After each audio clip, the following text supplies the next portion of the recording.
A House of Dynamite is premiering in a few weeks in theaters and select theaters on October 3rd, and then is out on Netflix on the 24th. And it has a really star-studded cast.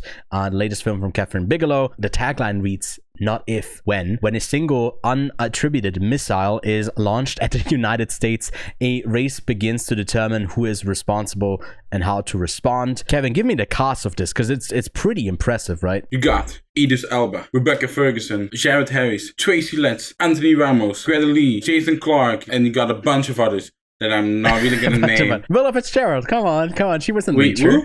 And Willa Fitzgerald, you know her. Oh yeah. Moses Ingram as well. This is a rich ensemble cast that you feel like, oh, that might be too many people if they're all in the same scene. Well, you're in luck, because this movie is like basically split into 3 parts that is the same pod played over and over again as this missile is inbound to hit the continental United States. Tensions are high, at least in the first part, because we then know what is going to play out. So this movie ends up being way more about the process of how do these different departments from the Wild House, certainly at the moment it's the Wild House, the White House, what is it, like not the panic room, but like crisis center or whatever. Situation room, yeah. And then Anthony Ramos is like placed in Alaska at like one of the military bases, and then we got the Pentagon perspective, or like some sub-level that is controlling something as well, and then POTUS as he's like on the move, played by Idris Elba. And oh, would he be a perfect president? What a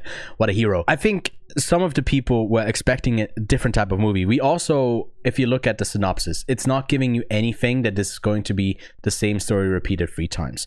You expect a sort of political thriller that you can like in the shooting style, documentary like a bit with Kathryn Bigelow that you might be, expecting. Giving you a bit more time to like contemplate what this actually means. Not giving you much, because it's like the same tense moments over and over again, but it's essentially just like keeping you in the loop of like, oh, when is this missile going to hit, which is a larger reflection on like the state that we've been in since the Cold War. And I think that's kind of smart. It's kind of, it's edging us to the end of the world. I was like, oh my god. Yes. maybe not the best phrasing. Kevin, you talk. It doesn't tell you much about the structure of the film. I haven't even seen the trailer yet, so I don't know how. I haven't either, but there's one out there.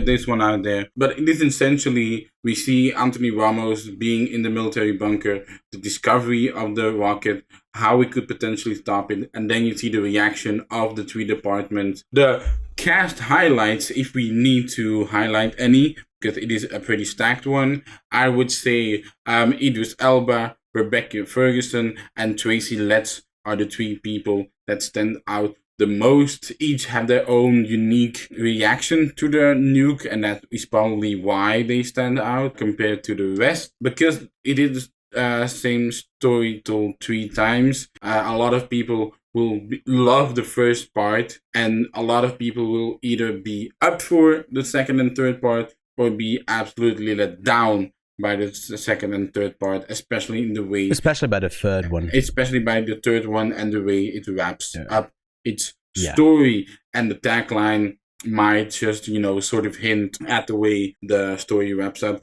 But I've also read something that Kathryn Bigelow is especially drawn to this story because in the Cuban Missile Crisis, you had some sort of regulation behind nuclear weapons. And apparently the only real lost legislation about the nuclear weapon regulation expires in 2026. So it does. It is, Okay. So this is why this is such a timely movie. I don't know what else really to say without sort of spoiling the movie. It is very, very difficult. The point is sort of, to discuss is in the core message of the movie, which is inherently the whole point of it and the spoiler. I think one of the things that wouldn't be necessarily considered as a spoiler is the way that I guess the president is supposed to have the options open of how to react, retaliate, negotiate, what's going on there. It's interesting to watch this and then consistently have like the ticking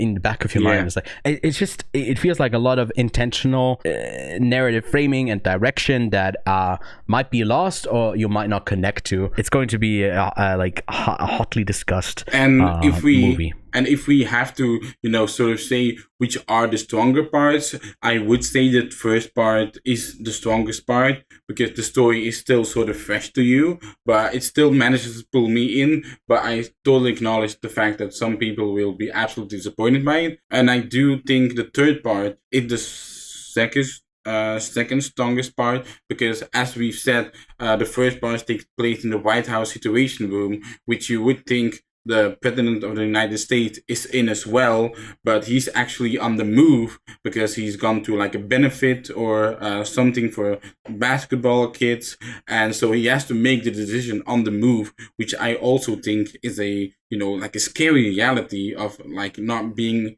in the right place at the right time. And his wife being like with like an elephant excursion somewhere in like Africa, and that sort of and then like everyone waiting on someone to respond when no one really knows what to do properly, like all the calculations have to come in, that whole thing. And I said it's like it's very scary. If you would want to launch a weapon at the United States, you would do it exactly like this, with a confusion as to who fired it from, and like that they break it down in a pretty, as Bigelow is known for, like her connections with the military, of getting that accurate. It feels like the people how lost they feel. It is like something that is pretty tangible and it's like based in reality, and it's not like some hyper military thriller thing that feels like it is more fiction than reality, and that is like, oof, there's just something to it that is quite heavy. I guess the only negative we both have is because of the way this is structured. Indeed, you do have some. For example, Caitlin Dever shows up in this movie. It's because every character gets attributed a single thing, because they do have to have something behind them to make us care about them as characters, and because of the structuring of the movie, that unfortunately isn't possible. But I understand why. But I get, again, why some people might be frustrated. Like, we need the introduction to be in, like, 1/3, when usually in a movie you would build that up, over a longer time. So it feels a bit abbreviated. I think one of the things that also are a bit cheesy is that we get to hear the same lines just on one side of the telephone, then on the other side of a call. And then the same lines are repeated. And by the end, by the end of the movie, there's some cheesy lines. Some people were repeating the lines back to the screen, like saying them out loud. I didn't hear that. There's a bit of an audience problem maybe, but I also felt like I know what's coming because it's like the third time. But they do expand on that thing, so that's why I'm also not, again, sort of. Yeah, I didn't see it but I saw some people like moment by moment take this movie way less seriously. Yeah. I give it a 7 out of 10. I gave it an 8 out of 10. I mean, it's my top 10 of this festival. The discourse around this movie will be very interesting to see. Like, will it actually be positive? Will people really talk more about that first part? Or will they say, that second and third, blah? I mean, we'll wait see. for the internet video of like Pentagon employee breaks down. Wait, in that channel, is that GQ?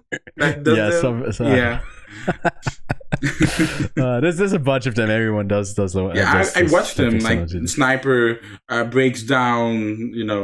I do love that. I do love those videos. So. I don't know if we said, but on our jury grid, it's a 3.65 out of 5. There were some people who really didn't like it, hated it, gave it like a 1 out of 5. Hey, shout out to Ben, who just threw up his arms like this, like, what? There were also some people who ended up giving it like a 5 out of 5. That as well. It was all over a the range place of emotions for this one. Mm-hmm.